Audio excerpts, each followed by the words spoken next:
Salut à tous, bienvenue dans cette nouvelle vidéo, j'espère que vous allez bien. Dans cette vidéo, nous allons un peu parler du nouveau langage Mojoland. Donc Mojoland, c'est un langage de programmation novateur créé par Chris Laettner, donc c'est lui qui est aussi derrière le langage Swift. Donc Mojo s'attaque directement aux limites du langage Python, notamment au niveau de la vitesse d'exécution. Donc c'est quoi déjà Mojoland? Mojoland, c'est un nouveau langage de programmation qui combine la convivialité de Python avec les performances exceptionnelles de C++ et Rust. Mojo rend la programmation aussi facile que Python. Donc déjà, vous allez voir que Mojo a pratiquement les mêmes syntaxes d'écriture que le langage Python, tout en offrant la puissance brute et la rapidité associée au C++. Mais ce n'est pas tout. Mojo vous permet également d'accéder à l'immense écosystème des bibliothèques Python. Voilà, vous allez voir que dans Mojo, on peut utiliser des bibliothèques telles que NumPy, Pandas, Matplotlib, etc. Pourquoi choisir Mojo? Mojo est un langage de programmation conçu pour l'univers, pour unifier, autant pour moi, l'infrastructure mondiale de l'apprentissage automatique ou machine learning et de l'intelligence artificielle. Mojoland englobe toute une gamme de fonctionnalités puissantes telles que la métaprogrammation au moment de la compilation, les techniques de compilation adaptative et la mise en cache complète tout au long du flux de compilation. Ces capacités dépassent ce que les langages existants offrent, permettant aux développeurs d'exploiter pleinement le potentiel des accélérateurs et des systèmes hétérogènes.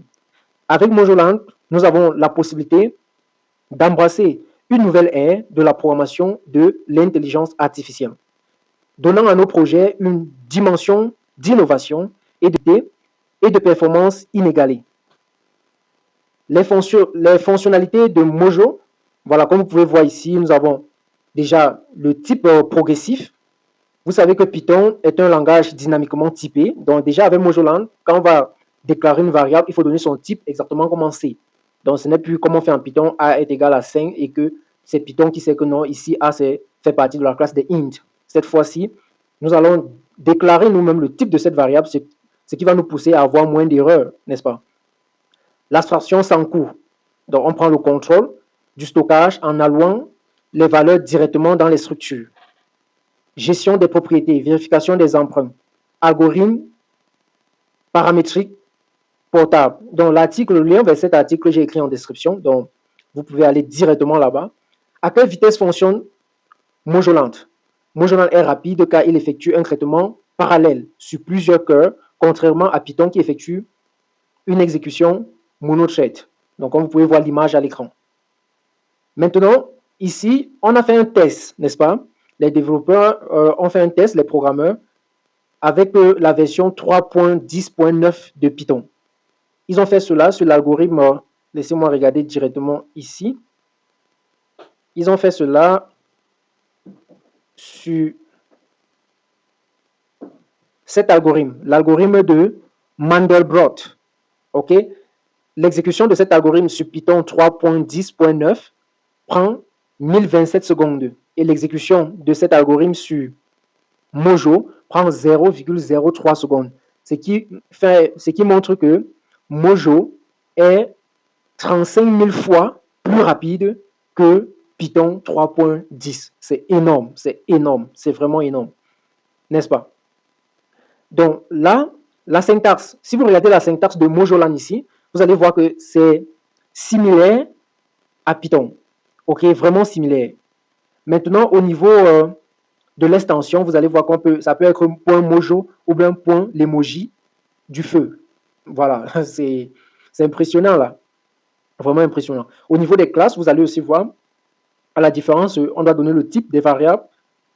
Donc, vraiment, la syntaxe est simple comme en Python et ça résout ce problème de lenteur du langage Python.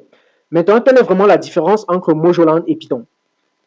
Python est lent car il utilise une exécution monothread. Mojo est 35 000 fois plus rapide que Python 3.10.9 grâce à ses fonctionnalités de traitement en parallèle. Les classes en Python sont dynamiques. Mojo utilise le mot-clé struct, pour ceux qui ont un peu fait le C, vous comprenez ce que ça veut dire. Intégré, similaire à la classe en Python, mais avec une différence, struct est statique. Syntaxe diff. Ok, diff en Python permet de définir une fonction. Mojo diff est remplacé par fn, qui est une fonction plus stricte. En Python, le type int commence par une minuscule i. En Mojo, c'est une majuscule. Donc, si on veut conclure déjà sur cet article que j'ai écrit, on peut voir que c'est un langage de programmation fascinant et ses fonctionnalités sont impressionnantes. Voilà. Donc déjà, comment utiliser Mojoland déjà? Le compilateur n'est pas encore disponible au public, mais vous pouvez déjà commencer à apprendre Mojoland. Il vous donne la possibilité de demander un compte. Donc, je vais mettre le lien de Modula, voilà, la plateforme officielle, modula.com/mojo, où vous allez avoir toutes ces informations, mais c'est purement en anglais pour l'instant. Donc, vous pouvez traduire. Donc, lorsque vous allez arriver là, vous allez cliquer sur Get Started. Vous allez remplir, vous allez entrer votre adresse email, les informations qu'ils vont vous demander en fait.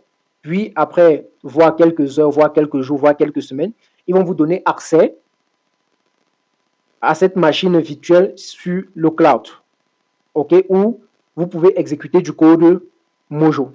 Ok, comme vous pouvez voir là, j'ai écrit print Donald programmeur sur Mojo. Et vous pouvez voir là.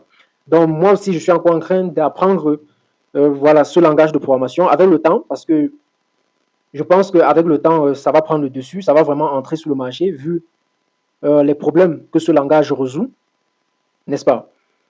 Donc, n'hésitez pas à créer un compte et d'essayer de tester. Ils ont déjà une très bonne documentation au niveau de Mojo. Vous pouvez aller, vous partez directement sur Doc. Donc, vous cliquez sur Mojo et là, vous voyez Doc, vous allez sur Doc. La documentation est très simple, vraiment très simple. Donc maintenant, beaucoup disent que Python, est-ce qu'on doit encore apprendre Python? Évidemment, il faut apprendre Python. C'est un nouveau langage. Donc, ça ne va pas directement entrer dans le marché comme on le pense. Ça va prendre du temps. Et avant que cela n'entre dans le marché, Python sera toujours là. Donc, il faut apprendre Python. Et l'avantage pour ce langage, c'est pour ceux qui connaissent déjà du Python, prendre en main ce langage est vraiment simple. Et je pense que Mojoland aussi, avec d'ici quelques années, d'ici 5 ans, 10 ans, va aussi entrer dans le marché comme Python. Et pourquoi pas effectivement remplacer définitivement le langage Python. Bon, je ne sais pas ce que toi tu penses. Dis-moi en commentaire ce que tu penses de ce langage. Essaie d'aller dans la documentation et essaie d'exécuter quelques lignes de code pour voir la différence. Essaie aussi de prendre quelques algorithmes complexes. Tu exécutes sur Python, tu essaies de calculer le temps et tu exécutes aussi sur Mojo directement ici. Tu essaies aussi de calculer le temps, mais ici, ça peut être parfois très lent parce que nous sommes bien sûr sur le cloud, dans le temps que ça prend pour atteindre le serveur, tout ça, tout ça. Voilà. Donc, vous pouvez voir un peu comment définir les fonctions ici, fn, tout simplement. Donc, rien de complexe en fait, n'est-ce pas? Si tu as aimé cette vidéo, alors laisse-moi un pouce bleu en l'air et donne-moi ton avis en commentaire. À nous revoir dans le prochain tutoriel.